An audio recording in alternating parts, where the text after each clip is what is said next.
finally हामी हाम्रो डेस्टिनेसनमा आइपुग्यौँ तर यहाँ आइपुग्दा चाहिँ मुटु चिउँ चिउँ हुँदो रहेछ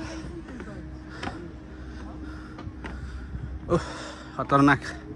एकदमै बवाल यो ढुङ्गालाई चाहिँ एकदम खतरा गरी अडेको रहेछ चाहिँ कसरी अड्यो एकदम यहाँ चाहिँ ल मूर्ति पनि कोपिएको रहेछन् यहाँ माथि जानु पाएछ है ल यहाँ हेर्ने ठाउँ रहेछ नि त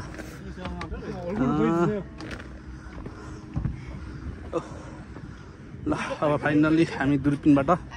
यो संसार हेर्छौँ होइन त बेलुकी पख भए पनि अब म यो हेर्छु कस्तो देखिन्छ एकचोटि हेरौँ